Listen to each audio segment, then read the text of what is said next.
한국의 조선업은 여전히 한국의 경제를 이끄는 전 세계 1위 산업군에 속하고 있는데요. 중국과 일본은 최근에도 타도 한국을 위해서 다양한 일을 꾸미고 있는 모습입니다. 심지어 한국과 협력을 중요시해야 하는 프랑스 등 유럽 국가들도 일종의 배신을 하는 상황이라는데요. 하지만 프랑스를 비롯해 일본은 전혀 예상치 못한 상황으로 큰 어려움을 당하고 있습니다. 특히 이들 국가는 한국의 이득을 보다가 배신을 해서 제대로 당하고 있다는 소식이 들려옵니다. 두 국가의 케이스를 살펴보겠습니다. 1점. 프랑스 마크롱. 한국 배신했다가 봉변. 프랑스는 한국의 조선업 때문에 가장 쏠쏠한 로열티를 받고 있는 국가 중 하나입니다. 이에 따라 상도덕상이라도 한국의 선박을 발주해야 함이 마땅하다는 의견이 나옵니다만 그럼에도 불구하고 프랑스에서는 보란듯이 중국의 대형 발주를 내려 논란이 되었습니다. 그것도 프랑스 마크롱 대통령이 중국까지 날아와 직접 발주를 하겠다고 밝힌 상황인 것입니다. 또한 한국 입장에서 황당한 것이 중국의 대형 발주를 한 것이 중국의 항공기 주문 때문이었습니다. 중국은 지금까지 거래하던 보잉의 주문을 안 하고 프랑스 에어버스 항공기 160대를 주문한 것이죠. 중국은 나름의 이유가 있었는데 미국이 반도체와 IRA 제재를 하니 이에 대한 반항이었습니다. 또한 프랑스도 중국과 경제협력을 가속화한 것이 미국의 호주 핵잠수함 뒤통수인 것도 있었습니다. 프랑스는 미국의 50조 원 잠수함 뒤통수를 맞고 중국은 미국의 끊임없는 압박을 받고 있으니 둘이 손을 잡고 우리끼리 잘해보자는 그러한 뒷길이 성립된 것으로 파악이 되고 있습니다. 하지만 문제는 프랑스에서 그에 대한 철충무역 형식으로 대형 컨선 16척을 중국에 단독 발주했다는 겁니다. 이는 4조 원 규모인데 공교롭게도 프랑스가 한국에서 벌어간 LNG 화물창 로열티 금액과도 거의 일치합니다. 한국 조선업계는 LNG 화물창 기술을 가지고 있는 프랑스의 GTT에 지금까지 4터부터 5조 원가량을 헌납했습니다. 세계 LNG 대형 운반선 수주를 휩쓸던 한국의 빅3가 한 척을 건조할 때마다 프랑스 GTT에 100억 원의 로열티를 지불해 왔다는 건 한국 조선업계에 해결해야 할 숙제나 다름없습니다. 그런데 그럼에도 불구하고 프랑스 마크롱 대통령은 중국과 밀월 관계를 가져가는 모습이 연출되었습니다. 하지만 이렇게 발주한 프랑스의 분명한 문제가 중국에 대량으로 제기되고 있는 컨선을 상황인데요. 중국에게 선물을 받았으니 보답으로 중국 컨선을 주문했지만 큰 문제가 따를 수 있다는 것입니다. 그리고 16대나 중국에 몰아줬는데 이것이 결국 프랑스의 큰 발목을 잡을 수 있다는데요. 이것은 미국과도 연결된 문제이기 때문에 프랑스는 엄청난 손해를 보게 된다는 의견도 나옵니다. 납품 기한, 미국의 제재, 그리고 최근 중국 컨테이너선과 선박에 잇따른 사고 소식을 순서대로 살펴봐야 하는데요. 우선 첫 번째로 프랑스는 중국의 컨테이너선을 발주했다가 번번이 납기 지연을 맞은 바 있습니다. 2020년이었죠. 당시 조선업계의 큰 뉴스는 프랑스가 LNG 추진 컨선을 발주했다가 크게 지연된 것이었습니다. 한국 컨선은 자신들보다 8개월이나 늦게 수주받았지만 오히려 중국보다 빠르게 컨선을 고객에 인도했으나 프랑스는 중국에서 아직도 배가 건조되지 않아서 발만 동동 구르고 있는 상황이 펼쳐진 것입니다. 프랑스의 CMA CGM은 2017년 8월에 중국에 발주를 했으나 만기 후 9개월째 소식이 없었던 것이죠. 따라서 프랑스는 누구보다도 고질적인 중국 선박의 납기 지연 문제를 알고 있는 국가입니다만 정치적인 결정으로 인해서 한국을 제외하고 중국에 올인한 안타까운 모습을 보여준 것입니다. 이러한 납기 지연은 중국의 빈번한 문제이기도 하며 결정적으로 LNG 주진선의 퀄리티가 문제가 되죠. 실제 앞으로 문제는 미국의 번한 문제이기도 하며 중국이 접단 반도체를 받지 모아이아이가 문제가 되죠. 반도체와 선박이 무슨 상관이겠느냐 하겠습니다만 앞으로는 스마트 친환경 선박이 대세가 됩니다. 각종 환경 규제를 준수해야 하며 여러 가지 항법 장치 등이 최첨단으로 세팅된 선박이 대세를 이루게 되는데 이에 한국은 IMO 규격에 맞는 친환경 선박과 각종 접단 기능을 탑재한 선박을 납품하고 있는 추세입니다. 그런데 미국의 제재로 인해서 반도체 제한이 생기면 다양한 최신 기능이 선박에 탑재될 수가 없습니다. 몇 년 뒤 프랑스는 한국 선박에 비해서 크게 첨단 기능이 뒤떨어진 선박을 인도받게 될 가능성이 높습니다. 물론 한국의 도크가 3년간이나 거의 FULL로 예약되어 중국보다 인도가 늦어질 수 있다는 접이 있긴 하지만 업계에서는 결정적으로 최근 중국 조선소의 문제가 오히려 대량화와 부실화에 있다고 지적합니다. 한국의 밀린 물량을 중국에서 전부 소화하려다 보니 대량의 조선소에서 부실하게 건조될 수 있다는 겁니다. 실제 최근의 싱가포르 화물선 사고는 중국 선박의 품질에 대해서 의심할 수밖에 없는 상황이었는데요. 이코노미넥스트 등 스리랑카 언론과 외신에 따르면 인도 서부 하지라를 출항. 스리랑카 콜롬보를 거저 싱가포르로 향하던 컨테이너선 MV 익스프레스 펄의 선원들이 전날 스리랑카 서부 해역에서 현지 해군 등에 의해 구조됐습니다. MV 익스프레스 펄호는 싱가포르 선적의 선박으로 1,486개의 컨테이너를 실은 상태였습니다. 이 화물에는 질산 25호 등 화학 제품과 화장품도 포함된 것으로 알려졌습니다. 이후 해군 선박 등이 투입돼 진화해 나가던 상태로 알려졌으나 전날 내부 폭발 등이 발생하면서 불길이 걷잡을 수 없는 상태가 됐습니다. 아무래도 질산 등이 포함되어 더욱 사태가 악화된 것으로 보입니다. 이에 해군 선박과 공군 헬기 등은 곧바로 선원들을 긴급 구조한 상황이 펼쳐졌습니다. 인도도 해안경비대 선박과 항공기 등을 파견해 화재 진화와 기름 유출 방지 등 수습 작업 지원에 나섰고, 네덜란드와 벨기에에서 온 전문가들도 화재, 선박의 상태를 점검 중인 것으로 알려졌습니다. 그런데 이 배의 불이 쉽게 꺼지지 않는 상황이 지속적으로 전개된 것입니다. 뉴스퍼스트 등 스리랑카 언론과 외신에 따르면 불이 나고 일주일이 지나도 불이 꺼지지 않았던 것입니다. 여러 대의 선박이 둘러싸 해당 컨테이너선에 물대포를 쏘고 있고 헬기 등은 공중에서 연소 억제제를 뿌렸습니다. 여기서 그럼 이 배에서 왜 화재가 발생했는가에 대한 궁금증이 생기는데요. 현지 언론 뉴스퍼스트에 따르면 화재 원인은 아직 정확하게 밝혀지지 않았는데, 다만 뉴스퍼스트는 선사 측 관계자를 인용해 MV 익스프레스 펄호가 인도 서부 아라비아해를 지날 때 일부 화학물질의 포장 부실로 유출이 발생했다는 점을 선원이 발견했다고 보도했습니다. 선원들은 이후 인근 인도와 카타르의 항구에 해당 화물의 하역을 요청했지만 거절당했던 것입니다. 본래 이러한 화학물질을 항구에 쌓아둘 수는 없습니다. 자칫 큰 위험으로 발전될 수 있기 때문인데요. 작년 8월 레바논 베이루트의 질산 암모늄 폭발 사건도 화학물질 창고에서 발생한 것이라서 여러 나라에서 거부를 했으며 결국엔 선박에서 위험물질의 화재가 발생했던 것으로 보이고 있습니다. 하지만 중국 컨테이너선도 화재 발생 시 조기에 발견하고 대재할 만한 장치가 없던 것으로 보입니다. 애초에 선박에서는 화재 위험을 감지하면서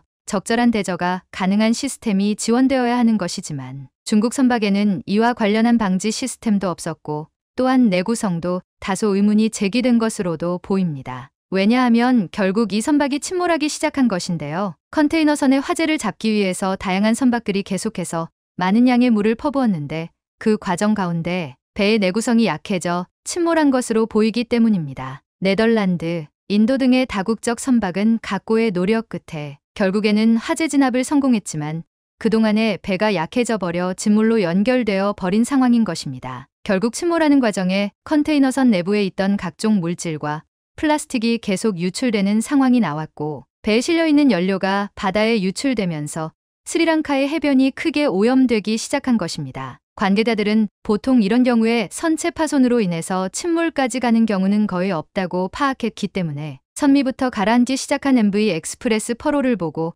스리랑카 당국이 초비상에 빠졌다고 전하고 있습니다. 스리랑카 당국은 이 선박 화재의 진압에 성공한 뒤 선제 손상은 경미한 걸로 보고 예인하려고 준비했기 때문입니다. 그렇지만 막상 예인하려고 했던 선박이 생각보다 데미지가 상당했던 것으로 알려지고 있는 것입니다. 일각에서는 중국 건조 선박의 내구성이 생각보다 취약해 이런 문제로 연결된 게 아닌가 하는 의견도 나옵니다. 결국 스리랑카 정부가 자국 영해에서 발생한 컨테이너선 MV 익스프레스 펄호의 화재와 관련해 환경오염을 이유로 해당 선박의 선주 등을 고소하기로 결정했습니다. 스리랑카 해양보호국장은 이번 사고는 스리랑카가 겪은 해양 오염 가운데 최악이라고 생각한다고 말했습니다. 그는 화재가 계속되면서 많은 컨테이너가 바다로 떨어졌고 또 컨테이너에 실렸던 플라스틱 알갱이 여러 도 바다로 쏟아져 인근 해변에는 타다 남은 컨테이너 잔해와 엄청난 양의 플라스틱 알갱이가 밀려든 것으로 알려졌습니다. 또 컨테이너선 화재는 관광과 어업으로 유명한 인근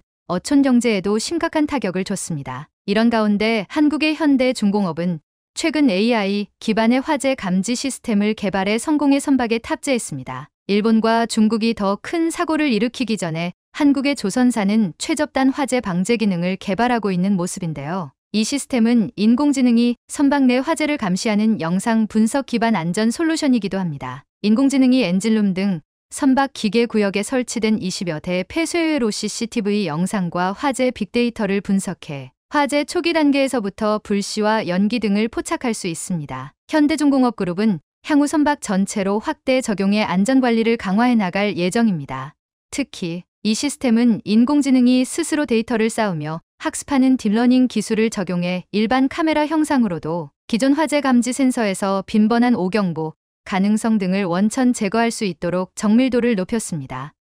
또 화재 인식까지 2분가량 소요되던 기존 센서와 달리 화재 징후를 즉각적으로 탐지할 수 있습니다. 현대중공업그룹 관계자는 조선 업계 최초로 선박 안전관리 분야에 인공지능을 접목했다는 점에서 의미가 있다며 선박 안전 분야 전체로 확대 적용해 미래 무인 선박 시대를 선점할 것이다. 이라고 말했습니다. 하지만 프랑스 입장에서는 이러한 기회를 결국 중국의 컨선을 발주해서 날린다는 말도 나오는 것이죠. AI는 특히나 최첨단 반도체가 적용되기 때문에 미국이 중국을 완전히 틀어막고 있는 국면입니다. 또한 이것이 납기지연은 물론이고 자칫 해양 사고를 비롯해서 다양한 문제를 일으킬 것으로도 관측됩니다. 유럽에서는 친환경을 강조하는데 프랑스가 앞장서서 중국의 선박을 이용하면 그것도 의문인데다가 이는 중국의 1대1로 프로그램의 일환이기 때문에 이 역시 유럽 영내에서 논란이 될 것으로 보입니다. 독일, 이탈리아 등도 서서히 탈중국으로 고려하는데 프랑스가 역행한다는 지적을 받고 있는 것입니다. 이와 같이 프랑스는 한국 대신 중국에 발주했다가 다양한 어려움을 겪을 것으로 관측되고 있습니다. 2점. 일본. 내부 배신으로 인해 망연자실. 저기에 도대체 일본 해운사가 왜 있는 건가? 일본 조선업을 아주 망치고 있는 게 아닌가? 현재 일본의 한 해운사 대표가 한국의 조선소에서 목격되며 온라인에서 논란이 되는 모습이 이어지는데요. 최근 한국의 조선업은 묵묵히 오랜 기간 준비하고 기술을 연마한 가운데 큰 기회를 맞이하고 있는데 뜻밖의 이러한 맥락 가운데 일본 해운사가 한국을 찾아오면서 그 이유에 대한 논란이 있는 것입니다. 현재 한국이 어떠한 기회를 맞고 있으며 또한 일본의 해운사는 왜 나타났는지 궁금해지는 상황입니다. 특히 천연가스를 많이 생산하는 카타르를 비롯한 자원부국들도 관련 움직임이 매우 바빠진 상황인데요. 따라서 그 와중에 LNG를 실어 나르는 중요 수단인 LNG 운반선이 더욱더 필요성이 매우 커진 상황입니다. 하지만 이것이 뜻밖의 한국에는 더욱 큰 기회가 되면서 LNG선 수주가 이어지는 모습이 포착되고 있는데요. 이 가운데는 LNG선 발주 신기록이 세워지면서 한국에는 그야말로 잭팟까지 터진 상황입니다. 카타르의 100여 척이 넘는 건조 슬롯 계약을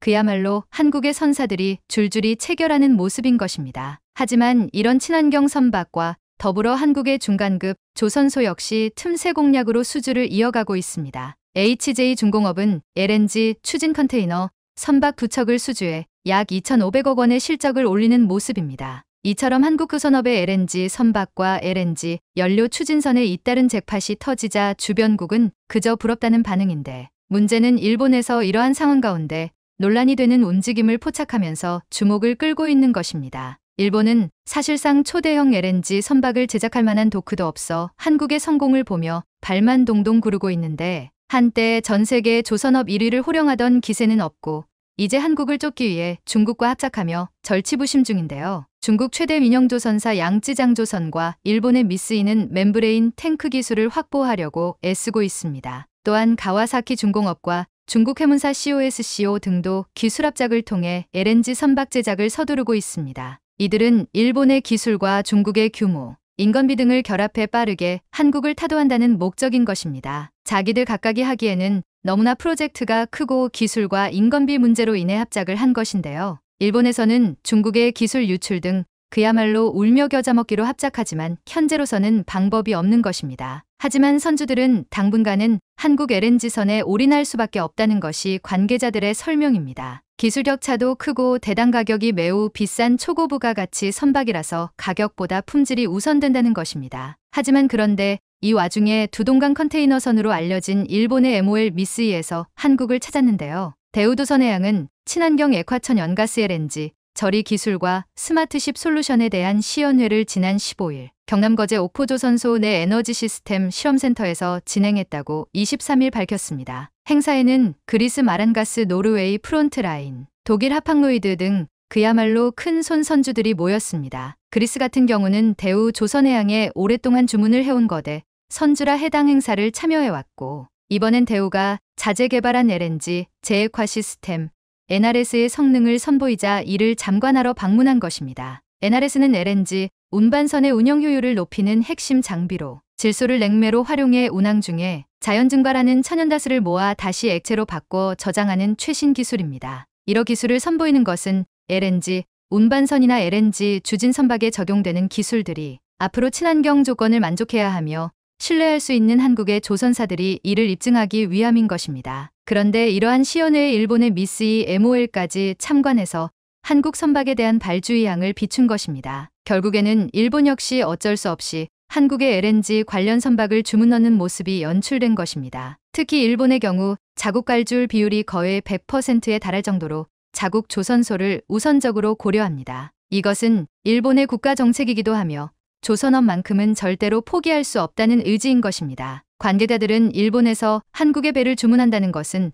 매우 이례적인 상황이라고 강조하고 있습니다. 하지만 일본도 해운업을 지속하고 국제 친환경 기준 등을 맞춘 고도의 기술이 적용된 배를 찾다 보니 어쩔 수 없다며 한국의 독보적 분야인 액화천연가스 운반선에서 특히 이런 경향이 두드러지고 있다고 분석하고 있습니다. 실제 작년에 한국은 일본으로부터 11척의 선박을 수주했고 LNG선 5척, LNG 운반선 2척 등이 포함됐습니다. 관계자들은 조선업은 기간산업이기 때문에 특히나 경쟁국에 주문하는 경우가 절대 없다는 것을 알아야 한다며 일본과 중국이 어떻게든 한국을 잡아보려고 현재 몸부림을 치기에 한국도 주의해야 하는 상황이지만 아직은 워낙 격차가 크기에 이번 국제 글로벌 위기로 한국이 확실한 1위 굳히기에 들어가야 한다고 강조합니다. 앞으로 조선업 1위를 굳히기 위해서 인재 발굴, 채용과 관련 산업 발전을 위해 기술 개발에 더 휩써야 할 것입니다. 한국과의 기술력이 넘사벽 수준이라면 이 기술은 돈이 됩니다. 그리고 그 기술을 필요로 하는 국가가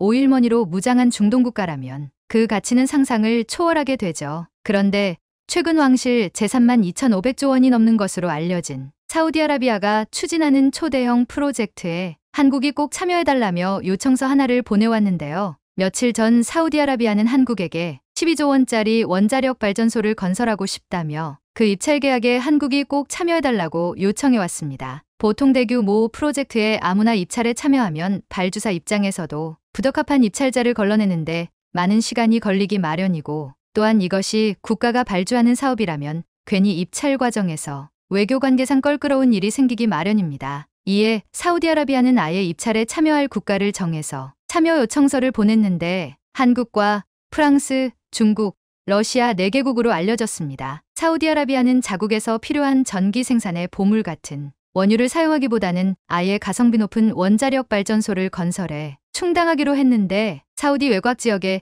1.4GW 원전 2기를 건설할 계획으로 알려졌는데요. 현재 경쟁국으로 떠오른 국가 중 러시아의 경우 우크라이나 사태로 국제적인 신뢰도가 하락한 상황에서 사우디가 국제적인 여론을 무시하고 러시아를 선택할 가능성은 낮아 보이고 이제 프랑스와 중국이 남았는데 한국이 가진 원전 기술과 가격 경쟁력이 세계 최고 수준임을 감안했을 때 수주 가능성이 상당히 높은 상황입니다. 그런데 변수는 미국입니다. 사우디가 2018년 최초 원전 건설 의사를 타진할 때는 미국을 포함시켰으나 이번 입찰 참여 요청서는 발송하지 않은 것으로 알려졌고 이 미국의 태도에 따라 한국이 수주할 가능성이 높습니다. 왜냐면 현재 한국이 보유한 수출 모델인 APR1400은 미국의 원천 기술을 도입해 개발했기 때문에 미국이 원자력법 123조를 들어 수출을 규제한다면 한국은 아예 입찰도 할 수 없는 상황인데요. 미국이 1954년 제정한 원자력법 Atomic Energy Act에 따르면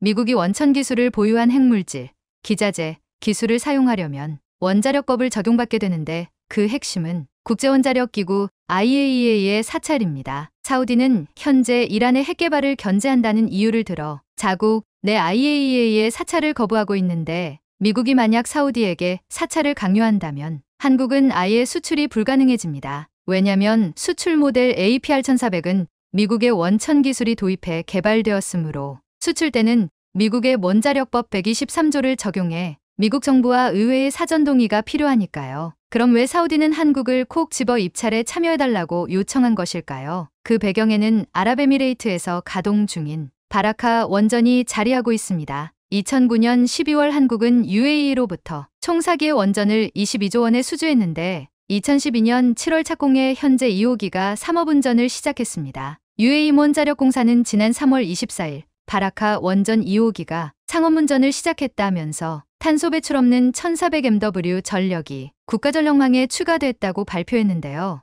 이로써 UAE에서는 1호기와 2호기가 전부 상업 가동되면서 원전 발전량이 2,800MW로 늘게 됐습니다. 현재 3호기는 2021년 건설 완료 후 운영허가 승인을 기다리고 있고 4호기는 올해 말 고온 기능 시험을 거친 후 절차에 따라 상임운전을 시작하게 됩니다. 그리고 이 성공을 옆에서 지켜본 사우디는 군침을 흘리기 충분한 상황이죠. 한편 한국은 현재 APR1400이라는 원전 수출 모델을 보유하고 있습니다. 이 모델은 한국의 주력 원전 모델인 OPR1000을 개량한 것으로 1992년 12월부터 개발이 시작됐습니다. 미국의 컨버스천 엔지니어링연 웨스팅하우스로부터 이 모델은 2006년 8월 신고리 3, 4호기에 처음 적용된 후 신고리 5, 6호기, 신한물 34호기까지 총 8기에 적용되었습니다. 그러다 2012년 한국이 원자로 냉각 펌프 등 기술력을 추가로 확보하면서 기술 자립에 성공했고 이제 미국 도움 없이 독자적인 원전 건설이 가능해졌습니다. 다만 원천 기술이 미국에 있어 수출하려면 미국법에 적용을 받는 것입니다. 원자력 발전소는 확실한 성능을 보장하지만 체르노빌이나 후쿠시마 사건에서 알 수 있듯이 안전성이 확보되지 않으면 무용지물입니다. 오히려 지구의 악과 같은 존재가 되죠. 그런 의미에서 보자면 APR1400은 만전성이 최고의 무기로 꼽힙니다. 왜 그런 것일까요? 사실 UAE의 바라캄 원전을 수주한 2009년 12월 27일은 한국에게 있어서 기념비적인 날입니다. 7개월간의 수주전 끝에 세계 최고 원전 강국으로 꼽히는 프랑스와 미국을 누르고 APR1400으로 원전을 수주했으니까요. 1950년대부터 한국은 원자력 발전의 뜻을 두고 지속적으로 개발해왔는데 기술 자립이 이루어지지 않아 한국 최초의 원전 역시 미국으로부터 도입해 운명했습니다. 1980년대부터 원자력을 주발전 에너지원으로 채택한 한국은 우선 기자재 국산화를 추진했고 명광 3, 4호기를 모태로 한국 표준형 원전 OPR1000을 개발했고 동시에 안전성을 크게 증가시킨 APR1400 개발을 시작했습니다. 1992년 국가선도기술 개발 사업 지칠 프로젝트로 선정된 후 2001년까지 개발 인력 2,300명, 2,340억 원의 연구비를 투입했습니다. 이렇게 개발된 원전은 안전성 심사를 거쳐 2002년 5월 표준 설계 인가를 획득한 후 2017년부터 본격적으로 해외 인증을 시작했죠. 2017년 11월 유럽사업자협회는 이 모델의 유럽사업자요건을 인증해줬고 2019년 8월에는 미국 원자력 규제위원회로부터 설계인증 디자인 서티피케이션 DC를 취득했습니다. 설계인증이란 규제기관으로부터 사전에 안전성을 인증받는 것으로 미국이 APR1400에 대한 안전성을 보증한 것입니다. 국제적으로 안전성이 공인된 것이죠. 그런데 정부의 친환경 에너지로의 전환 정책으로 원전은 포기할 수도 지킬 수도 없는 천덕꾸러기로 전락했었지만 새로운 정부가 들어서면서 원전 정책은 완전히 뒤바뀌었습니다. 덕분에 해외로의 수주가 물꼬를 틀 것으로 보이는데요. 우선 한국수력원자력은 지난 1월 이집트의 멜다바 원전 부속 건물 건설 사업 최종 계약이 임박한 것으로 알려졌습니다. 한수원은 엘다바 원전 4기의 터빈 건물 등 2차 건설 사업과 관련 이번 달 최종 계약을 체결할 것으로 알려졌습니다. 엘다바 원전은 올 하반기 1호기 건설을 시작으로 2028년 준공을 목표로 한고 있는데 한수원은 1200MW급 원전 4기 건설에 필요한 터빈 건물 등 80여 개의 건물과 기자재를 납품할 예정입니다. 약 3조 원가량을 수주한 것으로 알려졌는데요. 여기에 그동안 노력을 기울였던 체코와 폴란드 원전 사업 역시 폴란드의 신규 원전은 앞서 미국 웨스팅하우스의 수주가 유력했지만 최근 판도를 뒤집기 위해 총력전을 펼치고 있습니다. 이에 한수원을 폴란드의 건설 사업의 약 50%에 해당하는 투자자 지분을 보유할 의향이 있다고 밝히기도 했는데요. 동유럽 원전은 자금 조달 능력이 수주의 성패를 가르는데 새 정부의 원전 대책으로 볼 때 자금 조달 능력이 대폭 강화될 수 있다는 예측이 나옵니다. 12조 원짜리 사우디의 원전은 미국의 입장이 가장 큰 영향을 미칠 것으로 보입니다. 긍정적인 것은 한국과 미국 정상은 지난달 중국과 러시아로부터 세계 원전 시장을 되찾기 위한 신기술 개발과 수출 시장 공동 진출을 합의한 상황입니다. 미국이 이 합의를 기초로 규제를 완화하고 한국에게 길을 열어준다면 한국이 가장 유리한 고지를 점하게 되는 것은 기정사실입니다. 여기에 새로운 정부가 들어서며 원전 최강국 도약을 110개 국정과제 중 세 번째로 선정할 만큼 의욕이 높은 상황인데 이러한 국내 정치 및 외교가 톱니바퀴처럼 맞아떨어져